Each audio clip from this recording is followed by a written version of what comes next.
Bonjour à tous, bonjour Gospel Center, famille, et aux autres qui nous regardent, qui est aussi la famille. Vraiment, on vous souhaite la bienvenue, on se réjouit de ce temps de louange. Moi, je veux juste déclarer que la joie puisse venir vous habiter là où vous êtes, qu'elle puisse aller au-delà des écrans, que ça puisse vous toucher, qu'il y ait des révélations qui se fassent au plus profond de vos entrailles. En tout cas, soyez bénis et je me réjouis de vivre ce temps avec vous. Amen.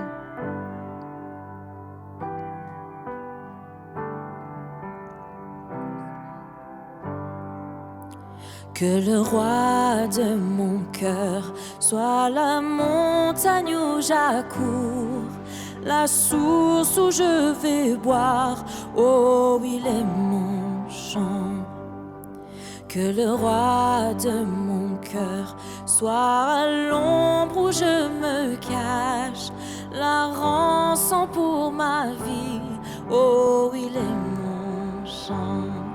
Tu es bon, bon, oh, tu es bon, bon, oh, tu es bon, bon, oh, tu es bon, bon, oh. Que le roi de mon cœur soit mon ancre dans les vagues et le vent dans mes voiles, oh il est mon chant. Que le roi de mon cœur soit le feu qui brûle en moi, un écho qui se répand, oh il est mon chant. Que le roi de mon cœur soit mon ancre dans les vagues et le vent dans mes voiles, oh il est mon chant. Que le roi de mon cœur soit le feu qui brûle en moi, un écho qui se répand, oh il est mon chant. Tu es bon, bon, oh, tu es bon, bon, oh, tu es bon, bon, oh, tu es bon, bon, oh. Tu ne me laisseras jamais. Tu ne me laisseras jamais. Tu ne me laisseras jamais. Tu ne me laisseras jamais. Tu ne me laisseras jamais. Tu ne me laisseras jamais. Tu ne me laisseras jamais. Tu ne me laisseras jamais.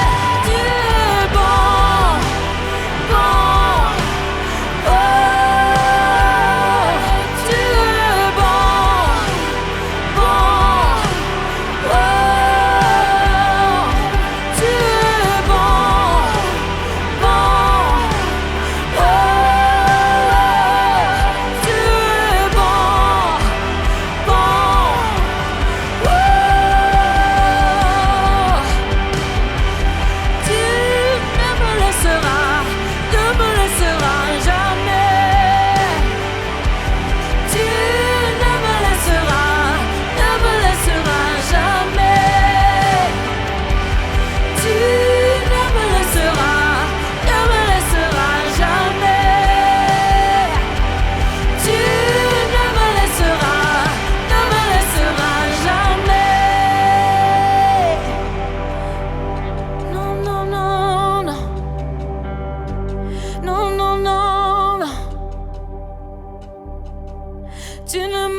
Tu es bon, Jésus. Tu es bon, Jésus.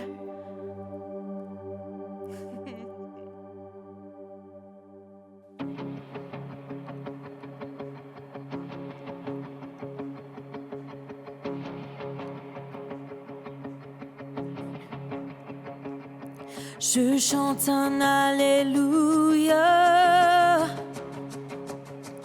en présence de mes ennemis.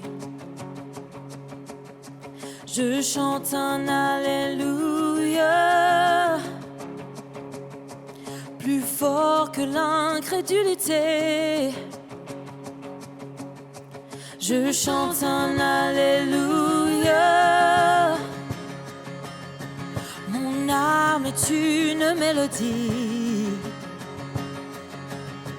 Je chante un Alléluia. Le ciel vient combattre pour moi. Je vais chanter au cœur de la tempête, de plus en plus fort. Mes louanges résonneront d'entre le sang. L'espoir renaît, la mort est vaincue, le roi est vivant.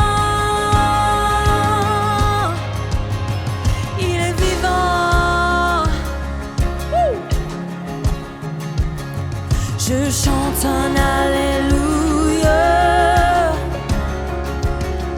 de toute ma force, de tout mon être.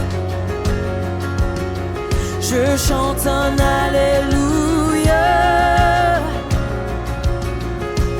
et l'obscurité s'enfuit. Je chante un Alléluia au cœur du plus grand mystère. Je chante un Alléluia. Peur, tu n'as plus de pouvoir. Je vais chanter au cœur de la tempête, de plus en plus fort. Mes louanges résonneront d'entre les cendres.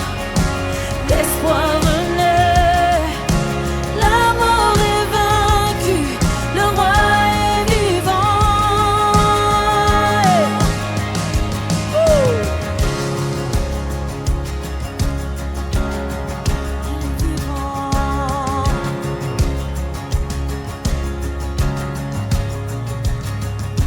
Chante un peu plus fort, chante un peu plus fort, chante un peu plus fort, chante un peu plus fort, chante un peu plus fort, chante un peu plus fort, chante un peu plus fort, chante un peu plus fort. Chante sur les obstacles qui sont placés par l'ennemi. Que ces obstacles ne deviennent pas un frein, mais une opportunité pour que la gloire de Dieu se déverse sur nous et sa création. Que votre condition physique, votre maladie, vos soucis financiers, la dépression, la démotivation, les mensonges auxquels vous avez cru, que tout ça devienne une opportunité. Qui elle se transforme en une source de joie. Et c'est la victoire certaine qui est déjà gagnée par Jésus. On va reprendre ensemble le bridge et chanter avec une conviction profonde que Jésus est déjà en train de transformer ta vie, qu'il est en train d'utiliser ces obstacles pour que la gloire de notre Papa d'amour soit déversée en nous, vu que nous sommes son royaume. Chante un peu plus fort en présence de mes ennemis. Chante un peu plus fort que l'incrédulité. Chante un peu plus fort, mon âme est une mélodie. Chante un peu plus fort.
chante un alléluia. Je chante un alléluia sur les obstacles. Je chante un alléluia sur les obstacles. Come on, chante. Je chante un alléluia sur les obstacles. Qu'il devienne une source de joie. Qu'il devienne une source de joie. Qu'il devienne une source de joie. Qu'il devienne une source de joie. Qu'il devienne une source de joie. Qu'il devienne une source de joie. Oh,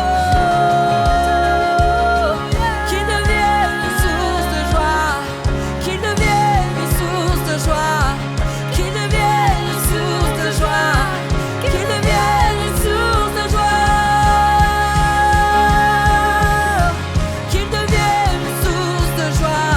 Qu'il devienne une source de joie. Qu'il devienne une source de joie. Qu'il devienne une source de joie.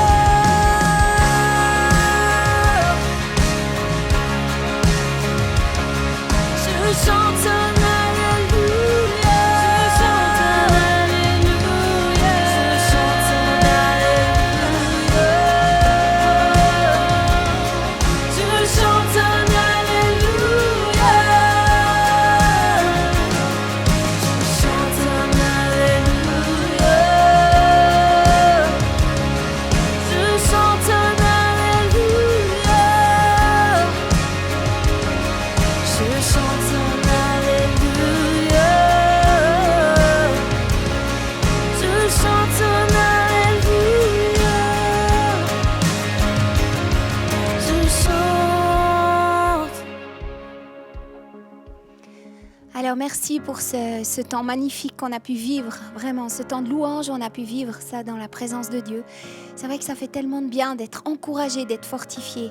Et c'est vraiment cette pensée que j'ai eue pendant cette semaine, c'est que plusieurs d'entre vous qui nous regardez, vous avez besoin d'être encouragés et d'être fortifiés dans votre foi.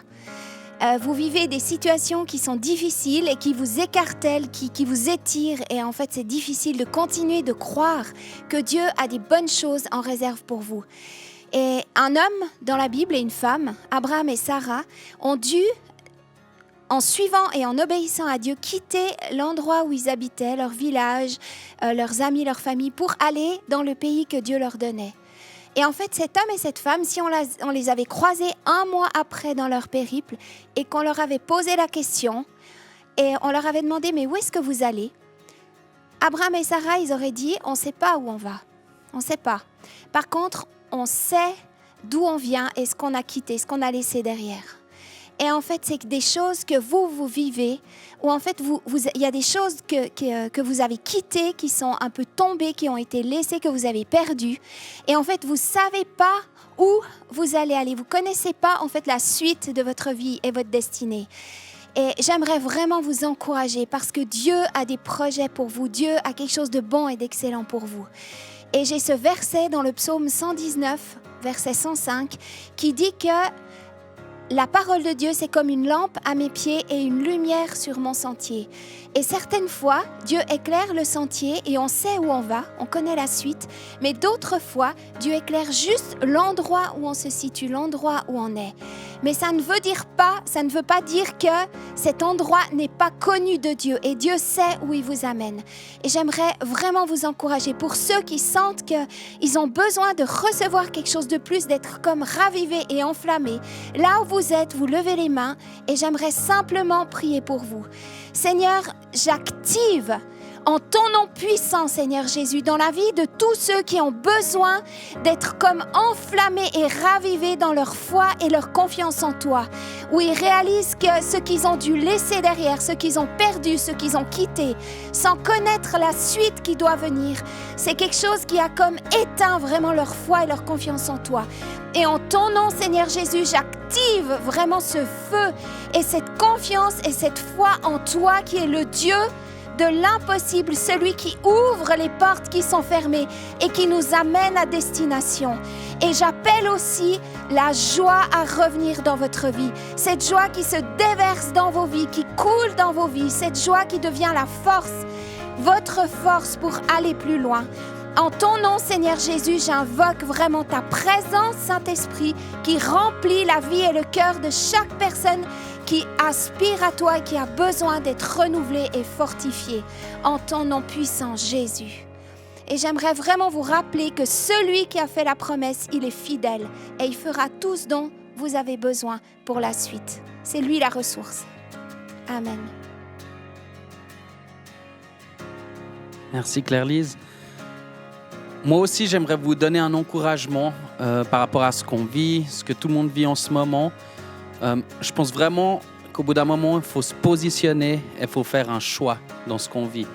Alors, je sais que c'est difficile. Il y a des moments où on se dit, mais où on va, où on navigue, comme elle disait Claire-Lise avant. Mais il y a vraiment un choix à faire. Moi, je le vis quotidiennement avec l'entreprise que je viens de monter. Il y a des défis financiers. Et en plus, on a monté cette boîte pour le domaine de la culture. Donc, autant dire que ces temps, c'est chaud. Mais des moments où j'ai cette boule au ventre qui monte et puis je me dis, mais comment je vais faire, ou je ne dors pas la nuit. Je prends vraiment le choix de me positionner devant Dieu et de tout lui laisser, lui qui gère ce bateau. Et pourtant, je vois, il y a des factures qui arrivent, j'ai aucune ressource. Même les impôts qui aimeraient des acomptes alors que je n'ai pas encore de finances. Et ben, là, je prends le choix de me positionner et de dire non, je refuse cette crainte et je libère ça devant Dieu et c'est lui qui gère. Voilà l'encouragement que je voulais vous laisser. Pour la suite, j'aimerais vous dire bonjour, bienvenue dans cette célébration. J'espère que vous avez passé une belle semaine, une bonne semaine, que tout se passe bien pour vous. On va parler de l'offrande là maintenant. Il y a un QR code qui va s'afficher sur l'écran que vous pouvez scanner, qui va directement vous diriger sur notre site internet. Et sur notre site, vous avez plusieurs possibilités de faire une offrande. Il y a Twint pour les Suisses, il y a carte de crédit ou versement. Donc, vous avez vraiment le choix de le faire. Et j'en profite pour vous remercier pour toutes vos offrandes, parce que grâce à vous, on vit des moments ici qui sont incroyables. On a les moyens pour le faire et on peut vivre malgré ces contraintes, des jolies célébrations. Et franchement, on vous en remercie énormément et on vous bénit abondamment. Pour la suite, j'ai le plaisir d'accueillir notre cher ami David Zurcher, le très grand David Zurcher qui va nous parler de cette nouvelle série Éphésiens. On se réjouit d'entendre ce qu'il va nous dire. David, je te laisse venir. Merci. Voilà, bonjour à tous. Ça me fait plaisir d'être là aujourd'hui, de pouvoir partager la parole de Dieu avec vous. J'espère que vous allez bien, malgré les temps qui sont défiants. Et puis que vous arrivez à passer du temps dans la présence de Dieu, à vous fortifier dans le Seigneur. Et donc aujourd'hui, en fait, je vais parler, mon thème qui m'a été donné, c'est l'épée de l'esprit et le bouclier de la foi. Et donc je vais prendre ce thème, mais avant de parler de l'épée de l'esprit, qui est aussi en fait la parole de Dieu, et le bouclier de la foi, j'aimerais partager quelques bases et expliquer certaines choses par rapport à ce thème. Dans le Nouveau Testament, le peuple de Dieu est illustré de différentes manières. Par exemple, comme une famille, comme un temple, comme l'épouse du Christ. Mais la dernière image est celle d'une armée. Et vous avez vu, j'ai mis mes pantalons militaires pour illustrer mon message. Le passage biblique qui présente ce conflit, cette guerre et sa nature se trouve dans Éphésiens 6, versets 10 à 11. « Enfin, mes frères et sœurs, fortifiez-vous dans le Seigneur et dans sa force toute puissante.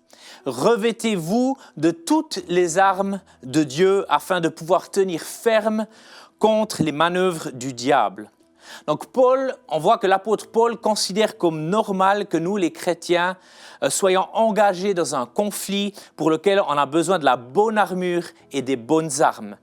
Et au verset 12, toujours dans Éphésiens 6, on trouve un petit peu plus de détails. En effet, ce n'est pas contre l'homme que nous avons à lutter ou contre un être humain, mais contre les puissances, contre les autorités, contre les souverains de ce monde de ténèbres, contre les esprits du mal dans les lieux célestes. Mes amis, notre adversaire est le diable en personne. Notre adversaire, nos adversaires, ce sont les esprits mauvais. Ce n'est pas votre pasteur ou votre leader. Ce n'est pas votre mari ou votre épouse. Ce n'est pas votre patron ou votre supérieur. Ce n'est pas le président et les politiciens de votre pays. Votre ennemi, c'est le diable lui-même. Donc le verset 12 nous dit que le quartier général est dans les lieux célestes. Donc on doit savoir que ce conflit, en fait, concerne chaque croyant. Aucun chrétien, aucun croyant est en dehors de ce conflit. Et on sait aussi, en se basant sur Matthieu 12, 22 à 28, que le diable a un royaume, que ce royaume n'est pas divisé, mais bien organisé et qu'il est toujours en place. On sait donc qu'il y a deux royaumes qui sont en guerre, le royaume de Dieu et le royaume de Satan. Colossiens 1, 12 à 14 nous dit qu'il y a un royaume de ténèbres et un royaume de lumière. En nous basant sur différents versets de la Bible, par exemple l'histoire où le diable vient à Dieu pour accuser Job, on voit ça dans le livre de Job au chapitre 1, versets 6 à 7 ou au chapitre 2, versets 1 à 2, et le verset aussi dans l'Apocalypse au chapitre 12, verset 10, qui dit que le diable accuse les frères devant Dieu jour après jour, accuse les chrétiens, les frères et les sœurs devant Dieu jour après jour. Donc on sait par là que le diable il a toujours accès à la présence de Dieu. Et puis c'est important de pouvoir connaître donc nos armes et le champ de bataille. Il est très important qu'on sache quelles sont nos armes et en fait de savoir où se déroule le combat. Voilà, le champ de bataille de notre combat, pardon. 2 Corinthiens 10, versets 3 à 5. Si en effet, nous vivons dans la réalité humaine, nous ne combattons pas de façon purement humaine. En effet, les armes avec lesquelles nous combattons ne sont pas humaines, mais elles sont puissantes, grâce à Dieu, pour renverser des forteresses. Nous renversons les raisonnements et tout obstacle qui s'élève avec orgueil contre la connaissance de Dieu, et nous faisons toute pensée prisonnière pour qu'elle obéisse à Christ. Comme notre combat est spirituel, mes amis, et se situe dans le domaine spirituel, nos armes doivent également être spirituelles. Et nos armes sont là pour lutter contre ces forteresses. Mais avant d'approfondir la question de nos armes, il est extrêmement important de comprendre où se déroule le combat que l'on mène. Selon les traductions de la Bible, on trouve différents mots. Imagination, raisonnement, argument, connaissance et intelligence. Tous ces mots font référence au même domaine et c'est le domaine de l'esprit. En fait, le champ de bataille, mes amis, est dans nos esprits, dans nos pensées, dans nos têtes. Le diable fait la guerre pour captiver l'esprit de toute la race humaine. Il construit des forteresses dans les pensées des gens et dans leur tête. C'est notre travail et notre responsabilité en tant que représentants de Dieu de briser ces forteresses et nos armes spirituelles pour libérer l'esprit des gens et les amener à la connaissance et à l'obéissance à Christ. Et ces forteresses, elles résistent à la vérité de l'Évangile et à la parole de Dieu, ne leur permettant pas de recevoir le message de la bonne nouvelle. C'est ça, ces forteresses. Donc, quelles sont ces forteresses de manière un peu plus détaillée? Il y a deux mots qui les décrivent bien, je crois. D'une part, il y a les préjugés, qui peuvent être vraiment une forteresse conséquente. C'est quand on rabaisse aussi, quand on minimise des choses qu'on ne connaît pas bien. Et puis aussi, les idées préconçues, quand on a des idées préconçues. Lorsqu'une personne a une opinion à l'avance et les faits, les preuves et le raisonnement ne peuvent rien changer. Par exemple, les sectes religieuses, les idéologies politiques et les préjugés raciaux sont de bons exemples d'idées préconçues qui s'emparent du raisonnement des gens. Et même des fois, malheureusement, on trouve souvent des préjugés, même chez nous, en tant que chrétiens, et puis c'est quelque chose contre lesquelles on doit se battre, contre ces forteresses et préjugés que des fois on a même nous-mêmes. 2 Corinthiens 4, 3 à 4 déclare « Et si notre évangile demeure voilé, il ne l'est que pour ceux qui vont à la perdition, pour les incrédules. Le Dieu de ce monde, donc Satan, a aveuglé leur esprit et les empêche ainsi de voir briller la lumière de la bonne nouvelle qui fait resplendir la gloire du Christ, lui qui est l'image de Dieu. » En fait, une forteresse est quelque chose qui aveugle l'esprit et les pensées des gens, de sorte que la lumière de la bonne nouvelle ne peut pas les éclairer. La seule façon de délivrer ces personnes est d'utiliser nos armes spirituelles et de briser les forteresses qu'ils ont dans leurs esprits. Et j'aimerais parler d'un point qui est ultra important et que je pense qu'il est même le plus important à connaître. Paul décrit dans Colossiens au chapitre 2, versets 13 à 15, ce que Dieu a fait pour nous en tant que croyants par la mort de Jésus sur la croix. Commencez au verset 13. « Et vous qui étiez morts à cause de vos fautes et parce que vous étiez des incirconcis, des païens, Dieu vous a donné la vie avec le Christ. Il nous a pardonné toutes nos fautes, car il a annulé l'acte qui établissait nos manquements à l'égard des commandements. Oui, il l'a effacé, le clouant sur la croix. Là, il a désarmé toute autorité, tout pouvoir, les donnant publiquement en spectacle quand il les a traînés dans son cortège triomphal après sa victoire à la croix. Alléluia! C'est vraiment des merveilleux versets. Moi, quand je lis ça, ça me booste, ça m'encourage. Parce que la chose la plus essentielle à comprendre est que le Christ a déjà vaincu Satan. Jésus a déjà vaincu Satan et ses principautés et pouvoirs maléfiques de manière complète et définitive. Par sa mort sur la croix, son sang versé et sa résurrection triomphante. L'arme principale du diable contre nous est la culpabilité. Comme on l'a vu précédemment, le diable, il accuse le croyant jour et nuit devant Dieu. C'est même la parole qu'il a dit, comme on a pu le voir avant. Pourquoi le diable nous accuse constamment? Parce qu'il veut que nous nous sentions coupables. La culpabilité est la cause de notre défaite et la justice est le secret de notre victoire. Le fait de comprendre qu'on est juste en Christ, qu'on a été justifié. Par la croix, Dieu a résolu le problème une fois pour toutes. Jésus a pris ta culpabilité, ma culpabilité. Il a pris ta honte, ma honte. Il a pris tes péchés, mes péchés, tes maladies, mes maladies. Et il a payé notre dette. On est justifié, c'est notre foi qui nous justifie. C'est ça l'échange divin. C'est Jésus a été fait péché avec nos péchés afin que nous puissions devenir justes avec sa justice. Dans Matthieu 28, 18, on peut lire « Jésus s'approcha et leur dit « Tout pouvoir m'a été donné dans le ciel et sur la terre. » Par sa mort et sa résurrection, Jésus a reçu toute autorité dans le ciel et sur la terre, les amis. Cela signifie qu'il a pris l'autorité que le diable avait. Il a toute autorité et il nous l'a donnée et il veut que nous la pratiquions. Lorsque Jésus a été tenté dans le désert, il a vaincu Satan pour lui-même. Il a rencontré Satan, a résisté à ses tentations et l'a vaincu.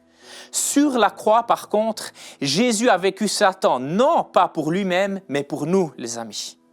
Il n'avait pas besoin de la victoire pour lui-même car il l'avait déjà. Sur la croix, il a vaincu Satan pour nous. Il l'a désarmé et lui a fait honte publiquement. Il est maintenant donc de notre responsabilité de démontrer la victoire de Jésus. Souvenez-vous que nous nous battons à partir de la victoire et non pour la victoire. La bataille est déjà gagnée, la croix a le dernier mot. Comme ce chant connu qu'on aime chanter, « La croix a le dernier mot ». Et c'est vrai, la croix a le dernier mot. Et c'est juste magnifique de se souvenir de ça. Donc, souvenez-vous qu'on ne se bat pas pour la victoire, mais de la victoire. D'une place déjà où on est victorieux. Donc, je vais parler un petit peu de cette armure défensive, de l'armure de Dieu. Alors, je vais juste lire les différents passages dans Éphésiens 6 et après, je parlerai vraiment du bouclier de la foi et de l'épée de l'esprit. Parce que le reste, ça va être partagé par d'autres orateurs incroyables et ça va juste être génial. Moi, je suis tout excité pour cette série et je crois que ça va être puissant et que ça va nous permettre d'aller de l'avant, particulièrement dans ces temps qui sont challengeants. Éphésiens 6, 10 à 17. Enfin, mes frères et sœurs, fortifiez-vous dans le Seigneur et dans sa force toute puissante. Revêtez-vous de toutes les armes de Dieu afin de pouvoir tenir ferme contre les manœuvres du diable. En effet, ce n'est pas contre l'homme que nous avons à lutter, mais contre les puissances, contre les autorités, contre les souverains de ce monde de ténèbres, contre les esprits du mal dans les lieux célestes. Je sais, vous allez me dire, ouais, tu as déjà lu ces versets. Mais écoutez la suite. C'est important que je les rappelle. C'est pourquoi prenez toutes les armes de Dieu afin de pouvoir résister dans le jour mauvais et tenir ferme après avoir tout surmonté. Tenez donc ferme, ayez autour de votre taille, la vérité en guise de ceinture. Enfilez la cuirasse de la justice. Mettez comme chaussure à vos pieds le zèle pour annoncer l'évangile de paix. Prenez en toutes circonstances le bouclier de la foi avec lequel vous pourrez éteindre toutes les flèches enflammées du mal. Faites aussi bon accueil au casque du salut et à l'épée de l'esprit, c'est-à-dire la parole de Dieu. Alléluia. Donc ça, c'est en fait notre équipement, nos armes, notre armure en tant que chrétiens. C'est l'armure que Dieu nous donne et les armes que Dieu nous donne. C'est vraiment important de revêtir toute cette armure. Paul, il insiste, il répète 2 fois dans ce passage qu'on vient de lire. La première raison est que nous sommes engagés dans un combat. Ça, il faut en être conscient. On est engagés dans un combat. Et la seconde raison, c'est de pouvoir résister à l'ennemi et à ses manœuvres et de pouvoir tenir bon après la bataille. Je crois que dans ce contexte, les manœuvres du diable, c'est une chose à laquelle tout croyant va être confronté. Je ne vais pas vous mentir, en fait, en tant que chrétien, à un moment donné ou à un autre, vous allez devoir être confronté aux manœuvres de l'ennemi. Et c'est à ce moment qu'on doit faire face aux forces du mal, que notre foi elle est mise à l'épreuve et que toutes sortes de problèmes et d'oppositions se présentent à nous. On ne va pas échapper à ce genre de jour, mais on doit s'y préparer. On peut s'y préparer pour être prêt. À propos de l'armure de Dieu, Paul utilise en fait l'illustration d'un légionnaire romain et les 6 différentes pièces qu'il portait. Mais aujourd'hui, je vais me concentrer, comme je l'ai dit avant, sur le bouclier de la foi et l'épée de l'esprit. Donc par rapport au bouclier de la foi, dans le grec, dans le Nouveau Testament, le mot utilisé pour ce bouclier décrit un grand bouclier rectangulaire. Il vient du mot « porte », car il ressemble beaucoup à une porte. Et je suis certain que vous avez déjà vu ces films avec les soldats romains, ces grands boucliers, ces films de guerre. Peut-être vous aimez pas, moi j'aime bien. Ces films de guerre où il y a ces guerriers musclés avec leur combi en cuir, leur cuirasse, etc., l'épée, et ces grands boucliers carrés, justement, rectangulaires. Et puis c'est des films d'action où ça bouge. Et donc, ces légionnaires romains, ils avaient ces grands boucliers. Ils pouvaient utiliser ce genre de bouclier de manière à ce qu'aucun projectile ne puisse les atteindre. En fait, si le légionnaire romain se mettait complètement derrière ce bouclier, il était totalement protégé.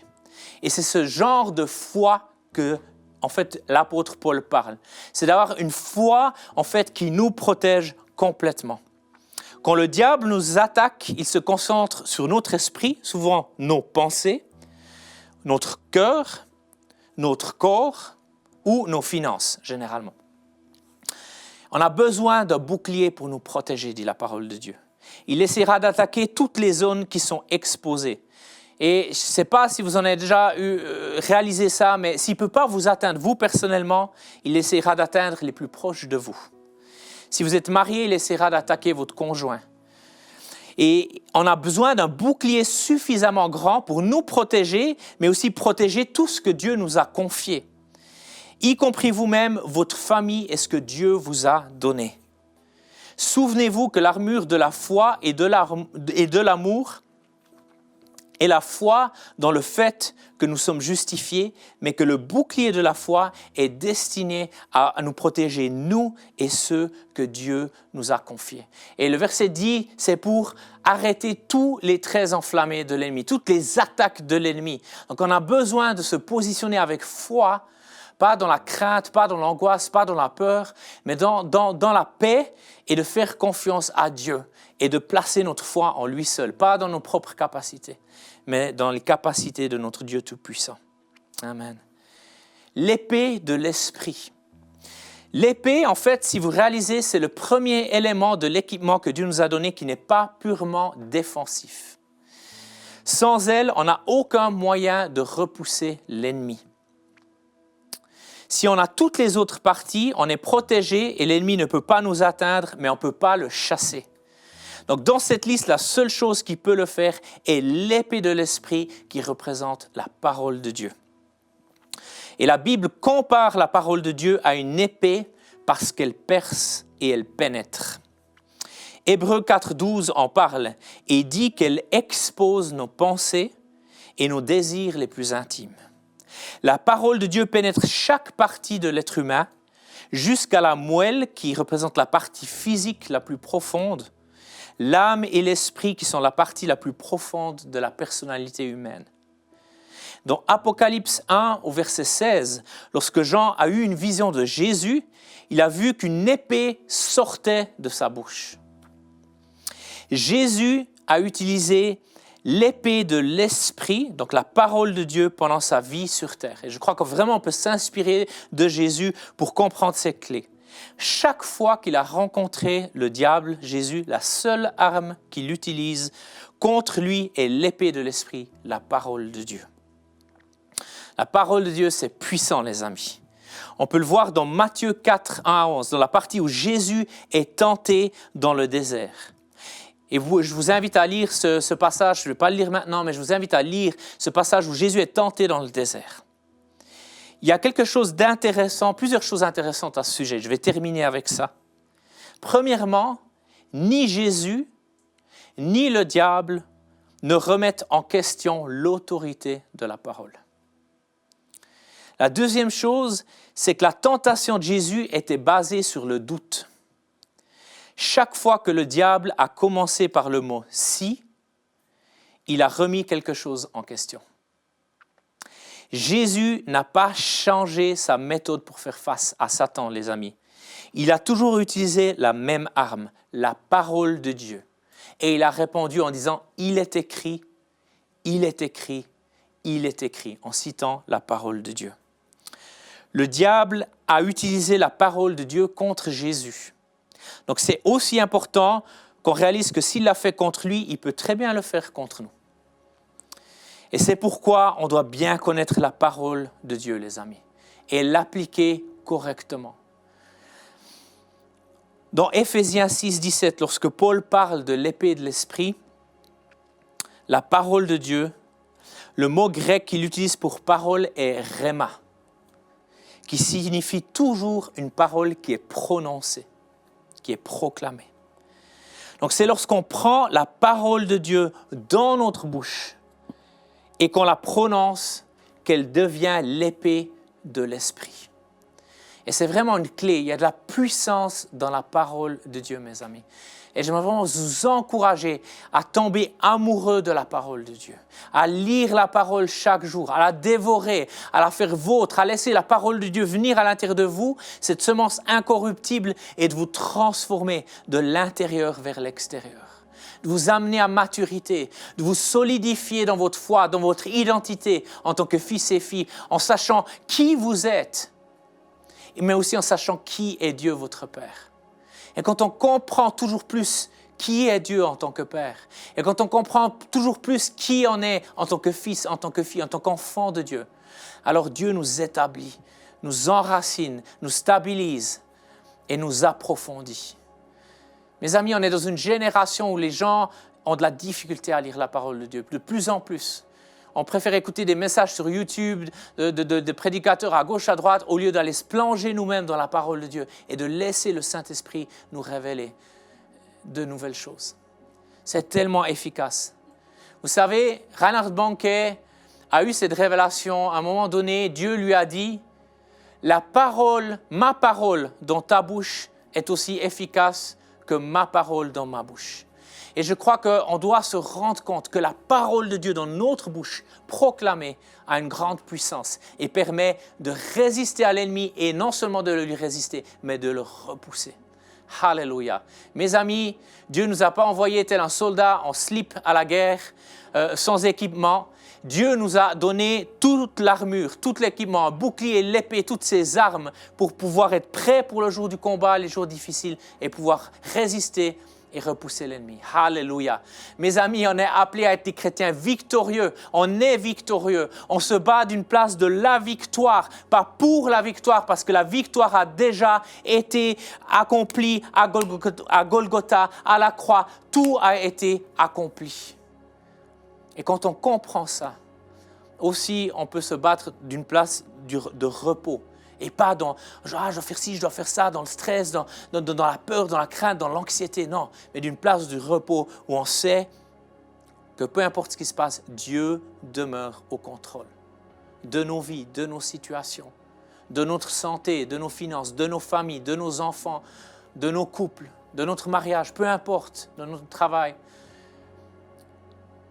Et mes amis, j'aimerais vous inviter à qu'on puisse prendre un temps pour se remettre devant Dieu et qu'on puisse le laisser nous toucher, qu'il puisse nous impacter.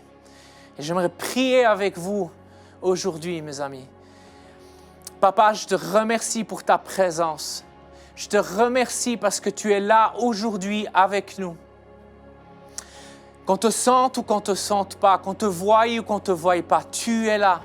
Non seulement tu es autour de nous, mais tu vis en nous.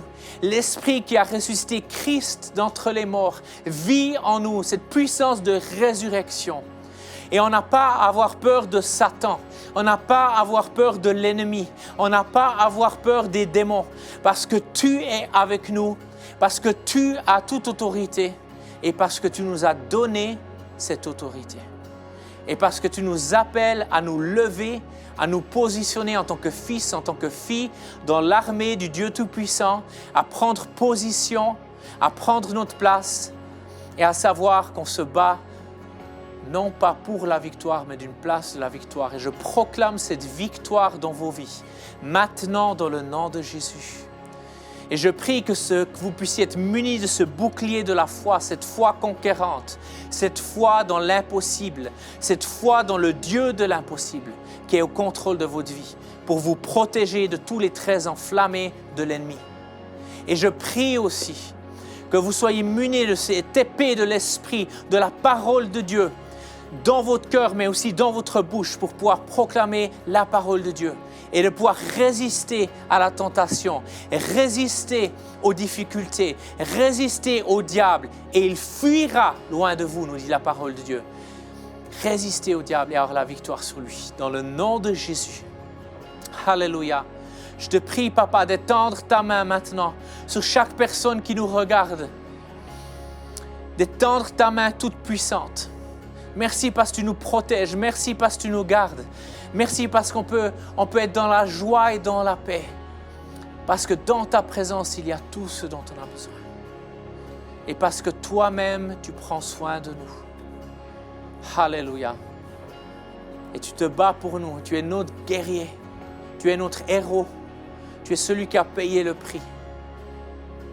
Alléluia. Je te prie, Papa, que tu puisses injecter une dose de courage, une dose de force, une dose de confiance, de foi, de zèle, de fougue et une passion dans les cœurs, Papa, pour toi et pour ta parole, dans la vie des gens qui nous regardent aujourd'hui.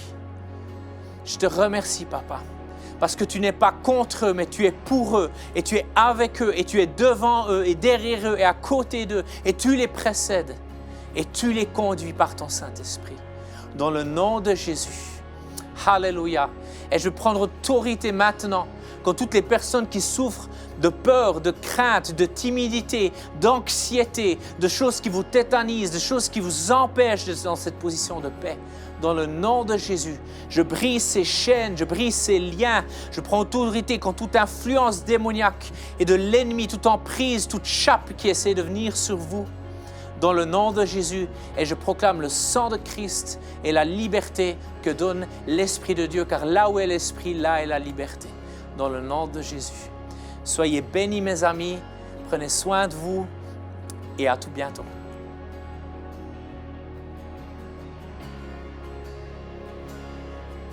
Merci David pour ton message inspirant, puissant, qui nous remplit de foi. Encore merci. Avant de terminer, il y a un lien qui va s'afficher en dessous, gc-lausanne.org. Si vous avez des questions, des besoins de prière ou autres, n'hésitez pas à nous contacter. Le Gospel est là pour vous et désire vraiment vous aider dans n'importe quel domaine. La semaine prochaine, on a la chance d'accueillir Audrey Mack qui va témoigner. Elle exerce le ministère depuis très longtemps, depuis 1988, l'année où je suis né, donc je vous laisse imaginer. Elle est vraiment puissante, inspirante, donc surtout ne manquez pas. Et d'ici là, je vous souhaite une belle semaine. Soyez abondamment bénis.